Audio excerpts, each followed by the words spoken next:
I'm out at Kettle Morraine South now, just on a day hike. I just kind of filled up a Osprey pack I have that I don't use as often anymore because it's kind of heavy. I filled it up with random junk around the house, like a pillow and just pretty much anything around the living room I thought was going to be heavy enough to give me some weight. So this is kind of what you see here. Typical of the trail here, there's no big hills or anything, just little rolling hills. So overall, you do get a lot of up and down, and then you get, once in a while, you get this kind of little open area, and there's younger pine trees, and there's more hill up there. A lot of little up and downs, but nothing too major. It really spoiled me when I went to Rainier. It was just up, up, up, up. Oh, I gotta get used to that. But that's the best we have right now. It was about 12 degrees when I pulled in today. So, guessing it's 15, it's supposed to get up to 20 degrees. And I'm gonna hike until 5. Kind of want to hike in the dark for a little while. Sunset's at 4:45 or so. I kind of like it when it hits that twilight time. It's a little darker. Snow's supposed to start at 7, so I want to get home by 7, that's for sure. I live about 90 minutes from here. If you're from the Chicagoland area, I would definitely recommend coming out to Kettle Morraine to get some training in for hikes. Especially if you're a new person to backpacking or hiking. It's hard to get lost here. There's yellow blazes on trees, there's maps maybe every mile or so, every mile, a couple miles. There's benches every couple miles. And if you do get lost, there are roads everywhere. And it's a narrow section of woods, so all you have to do is go east-west, either direction, and you'll bump into some roads. Also, when it's not, 15 degrees out, there's usually a lot more people out here. I haven't seen a single person yet, but, So, if you're new, it's definitely worth coming out here. The trail is well maintained. It's just because there's so many volunteers around here. Just because it's the closest woodsy hike there is. The terrain is great because there's plenty of roots and rocks, little hills, lots of things for you to get used to. I find walking on dirt paths trains your legs, but it doesn't train your feet muscles as much as walking on uneven ground, like really rooty areas. This is kind of flat here. If you walk a lot on uneven ground, your feet get tired. So, it's worth it. Definitely come out here. It's only an hour and a half, 2 hours away from Chicago. You do need a parking pass to park at a Wisconsin State Park. I believe it's $10 a day. Or you can get the non-resident pass for, what is it, $45, something like that? I'll have to look it up. I'll put it up here. I can't remember anything anymore. Check out this ice. All the leaves, even the pine needles are all frozen in. I thought it was going to be rough because of all the leaves on top. It's all frozen in, so it's actually pretty slick. Funny. Check this out. I've never seen it before. They look like stairs, but they're from the Southern Kettle Morraine Horse Trail Association.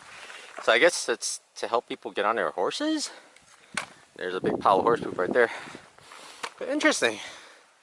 And I guess the horse trail goes off that way, whereas the Ice Age trail is over here. Interesting, huh? I didn't know they made little things like this for horses. Or for people, I guess. This is Lake LaGrange. It was only been cold for a couple nights now, but there's 2 people ice fishing out there. The guy on the left even has a propane tank. The guy on the right has a sled where he dragged all his stuff. It looks like he even staked down the sled. It's hilarious. I would not have believed the ice was thick enough for this. Alright, I'm out at LaGrange Lake. I'm literally out on it. Maybe you can see the bubbles. I'm trying to see how thick the ice is.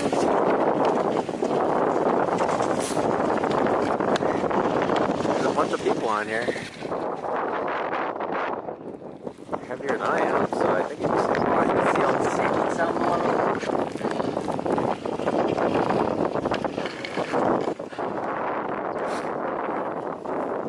how deep it is. Looks like it's like 8 inches deep. It's weird, you can see the cracks in it too. Cracks.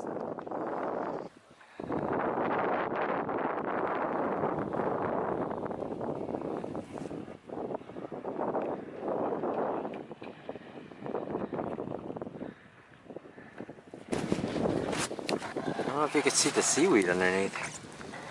You're standing. I don't think the ice goes down to there. Look where it's bent. I wonder if the ice goes down to there. Crazy. The guys here said that even with the warm weather last week, there was enough ice on it that was stayed frozen. And with the last 2 days, it just got thicker. There's a lot of people out here. And what's with the bubbly spot there? That's weird.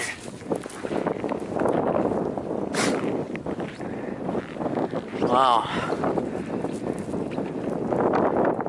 I'm not gonna go too far. That guy's trying to get into the ice, but I wonder how deep it is. So cool. There's a section of ice here with a whole bunch of bubbles in it. So bizarre. And you can see the fractures, and where it's fractured, you can actually see how deep the ice is, like how far it goes down.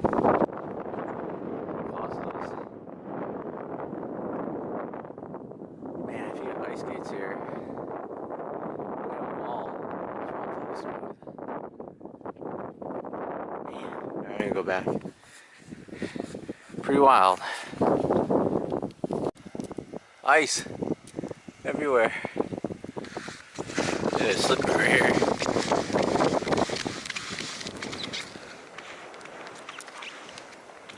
I'm gonna head back. Earlier I was thinking it wasn't really that cold because my water wasn't iced over, but now I think because of all the wind, it was really windy where I've been hiking. Oh boy, I'm thirsty, but this water is gonna be really cold to drink. I was for sure my other bottle would be better because it was full, but it's it's frozen up too. Let's see if I can drink out of it. Oh man, my glove is wet.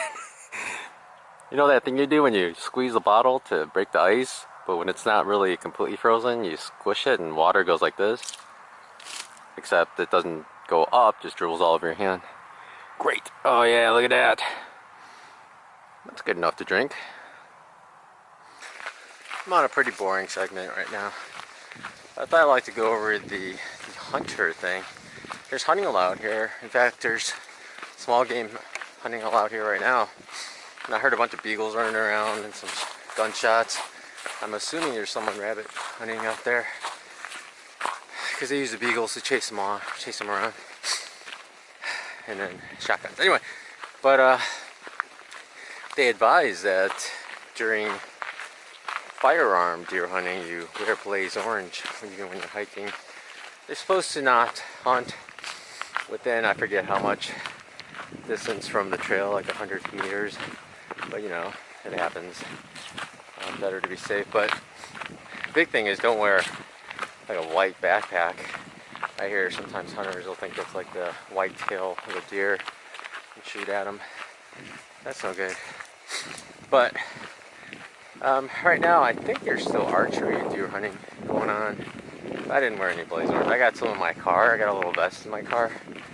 I have before just thrown it over my backpack just to be safe, but kind of forgot. It's snowing already.